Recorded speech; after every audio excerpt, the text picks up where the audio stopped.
I'm just going to give you a little bit of background. We've got Kimberly's slides up here.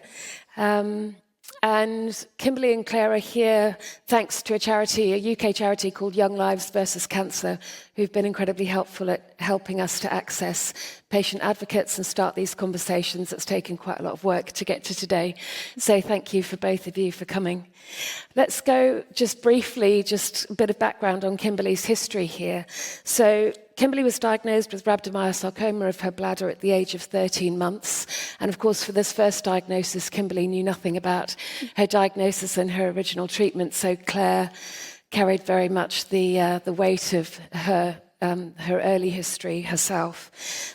Kimberly had multiple surgeries, chemotherapy and radiotherapy, and now suffers from many of the long-term late effects of her original treatment from that tumour at the age of 13 months with stage 4 renal failure, ovarian failure, and heart failure as well. She has dilated cardiomyopathy. As I say, Kimberly, of course, doesn't remember any of that, but her mother does, and these are some pictures of her treatment then. Then at the age of 18, when all of that was done and dusted, and far in the past, Kimberly developed squamous cell carcinoma at the root of her tongue, was spread to the nodes in her neck, and that was at the age of 18. She had surgery to remove the back 1/3 of her tongue, and she had a left neck dissection and 33 sessions of head and neck radiotherapy with further long-term late effects of a dry mouth, upper body mobility issues, and intermittent hearing loss. That is her ringing the bell there at the end of that treatment.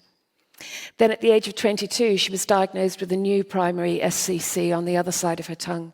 She had further treatment to remove that, but also had a right select neck dissection. You can see those pictures from that time then with further side effects in terms of vocal cord damage.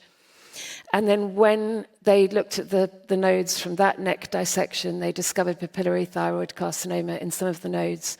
So then at the age of 24, Kimberly's now 26, she went on to have a further central neck dissection and total thyroidectomy with the subsequent sequelae of that as well. So quite a history there. But Kimberly's just incredible. This is her blog and her Instagram page here. She's really involved in raising awareness both with charity work, but also through social media and talking to other people who have had a similar journey to her to share some of her experience. And recently raised £10,000 at a UK charity event, an evening event. You can see some pictures there. Kimberly, why is it so important for you to have your voice heard in forums like that and like this? I feel like it's a first-hand experience that patients get to share the insight of, because usually you don't really hear anything other than the first-hand experience. So once you get to share that experience with the professionals, they're kind of able to take in our perspective of things, because when I've been involved in the charities and what I've heard through being active on social media and within the Young Voices group, it's that a lot of the same things that what are discussed of what we feel needs to be more important or like changed or like adapted. And I feel like it's important for someone like myself, and I have a couple of friends who are quite passionate about raising awareness, to share that voice and opinion for other people that wouldn't know how to even share it or get their views across. Yeah, absolutely. Yeah, so important. Claire, you were telling me yesterday when we were chatting that looking back at those original photos when Kimberly was first diagnosed as a baby, you said, you didn't even know at that time that children even got cancer, and it was such a shock, but that you were amazed how resilient Kimberly was as a baby. Can you tell me a bit more about that?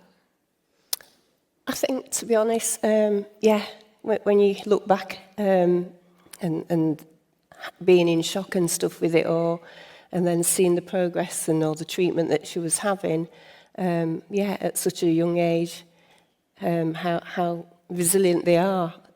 Because they're oblivious to the world and what's happening, that they take the treatment and get on with it in such a good way, really. Then obviously if they're a bit older, you have to process it and have that mindset. But she, as a baby, she really did get on with it and bounce through it in a really good way, despite how harsh the treatment was. Yeah. I think we notice that as paediatric interventional radiologists anyway, that the post-op ward round is often much more light-hearted than it often is for adults, because children have incredible strength, actually. Yeah, they do. Yeah. And I think we've talked about the fact that a lot of the people at this meeting do adult interventional oncology and are quite reluctant or anxious to think about expanding their practice to children, and we totally get that. What were some of the things that were helpful for you in your interactions with doctors or on the ward at that time and the people who treated Kimberly? Were there things that were helpful or some things that were less helpful, do you think? Again, I mean, like, even though it was a long time ago, we were lucky enough to have a good team around us. So, I mean, like, you live in your life on the ward for a year or so, and you get to know them quite closely. And that, so you bond and you make friendships out of them. But yeah, I found that we got really good, if you had any questions and things, and you're going through such a hard time, that having that team and familiar faces to deal with helped a hell of a lot. Yeah. Yeah, I remember and having a reliable point of contact. And Yeah. you said you had to learn a whole new language as well. When you sort of start out, people are talking about oncology terms that you've never heard about before, but you learn pretty quickly, I guess. Well, you learn, especially after 25 years now, through the process of meeting lots of people and that. Yeah, it's we're on this side, but yeah, you really do become a part of everything, and it's all learning. I mean, despite the first 18 months and an incredible miracle to get through it, it's the late effects that comes with it all afterwards as well. Yeah. You don't know about until you move on, sort of thing, but you're still dealing with the same team if you're lucky enough, to have that right team, and it's such a help. Yeah, for sure. Kimberly, let's ask you a couple of questions here. You told me last week about when we spoke, that you'd recently had quite a difficult hospital consultation and appointment. So some background, Kimberly had been struggling with her breathing and feeling really tired, and went for a few tests at the hospital, went in for the consultation at the end of those tests expecting a conversation around medication change maybe, and the cardiologist suddenly broached the subject of Kimberly maybe needing a heart transplant. Tell me a little bit about how that consultation went and how it could have been a bit better. Yeah, so like you say, I was under the impression that I was coming in for maybe medication change, and I'd only ever had discussions about long-term management being that way. I'd never had any pre-conversations about surgeries at all, let alone the thought of a heart transplant. So to be told straight up that information was quite a black and white shock, basically, because there was no need-to-know basis of gradually asking questions of what did I already know, anything like that. And obviously, at 26 and all these diagnoses, I can fully understand and appreciate everything they're saying. But at the same time, for 26-year-olds taking that news on top of everything else, it was quite intense. So I think it would have been a bit more helpful with a different approach of understanding where I was currently at. Yeah.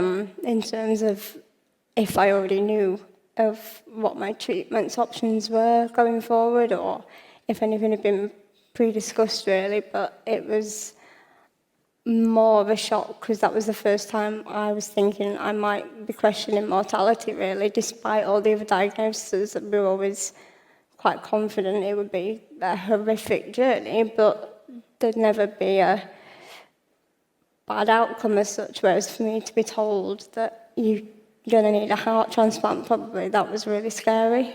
Yeah. We talked about the fact that you look quite young for your age, and that it isn't even just about how you look, but you've had a very different life journey to some other people who might be 26 years old, and it's hard to judge your understanding level or your maturity level, and you've sort of seen both sides of that, do you think? Yeah, exactly, because like anyone, individuals have all got different understandings, and like each individual patient's going to have a different developmental age and level of things. So when I was 18, I was very naive and young, and I did need a parent there to take in all that information, whereas I think now at 26, it was kind of an interpretation of, oh, I'm a bit older, you probably are going to take it as an adult because you're in an adult setting, whereas actually a bit more of a approach of understanding my whole history and a bit more of a holistic approach really as well would have been more helpful, I think, than looking at me and thinking, oh, it's a 26-year-old woman that's got this condition and this is the options. We kind of need to look at the individual and the history of things. Yeah, for sure. As part of those investigations, you had an angio, a cardiac angio, but still you were in an interventional suite. Tell us a little bit about how that went. So again, I'm very familiar with all the medical environments and surgery rooms, so it was more, I was upset, very upset to be fair, going into that whole situation, because given the prior news, I was very overwhelmed. So again, wasn't really scared for pain or anything like that, it was more the overall factor of what was happening. So when I went in, they were very thorough and reassuring, they explained the whole procedure very well, like talked to me throughout the procedure, which I found was really helpful personally, because I needed that reassurance and to understand what was happening as well to my body, and I feel like they were very respectful of that. And getting ready to go onto the bed, obviously there's only a hospital gown on, and I found they were very discreet and respectful with the whole management of what they were doing with me as well. You talked about, we always think it's important to give patients some choice and some autonomy, some agency, and they were talking to you about where they might get access. Yeah, so it was explained they could go into my neck, my arm or my groin, but I was fully aware, given my history, that I didn't want anything else being done to my neck. So I said at the beginning, I obviously signed this consent form because I'm an adult, but I do not want the incision to be done through my neck, and they said we wouldn't be doing that because of your history, so I was appreciative of that, but they looked into it and considered it, so I was grateful that they took into consideration my views as well. Yeah, for sure. Just the last question really for you. Why do you call your blog and your Instagram page Life with the Ribbon? So I find that cancer is a very strong word, and for me, despite 4 diagnoses, I've never really directly associated myself with that. I was always referring to my time with diagnosis when I was poorly and ill, and I think the cancer symbol's a ribbon, so universally it's known as that, and it represents many different diagnoses depending on the colour, and I want my life to be known as more than just 4 diagnoses of cancer, so it was more that I interpret it as it's my life with the ribbon, but it's a more positive way to go about it, and it's more about bringing awareness, which is what the ribbon symbol's about for the cancer. Amazing, thank you. And just yesterday when you came and had a look around the exhibition hall, and we were looking at the cryoablation and the embolization treatments that were possible, and all of this learning and these people gathered here for this meeting. What does that mean for you, seeing all of that here?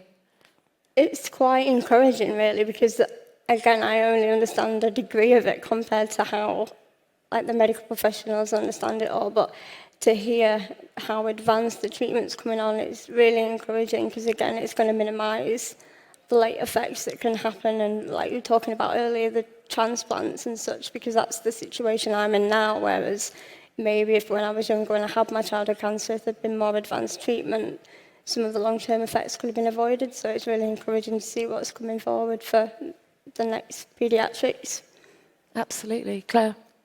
It blows your mind, really, wandering about and everything. Like I said, Kimberly's original treatment was 25 years ago, but walking around and seeing progress every year is just amazing, and it gives you hope for the future. And I think, like, everything and what I've been listening to this morning is just amazing, because everything you've been talking about is so different, a lot of stuff compared to what probably Kimberly did have at the time, and it has moved forward so much. So there's hope, and yeah, the children are so important to us, so it's great out there that there is such progress. It's mind-blowing to see what's happening. Amazing. It's great. Thank you so much. That's wonderful. Thank you. Thank you.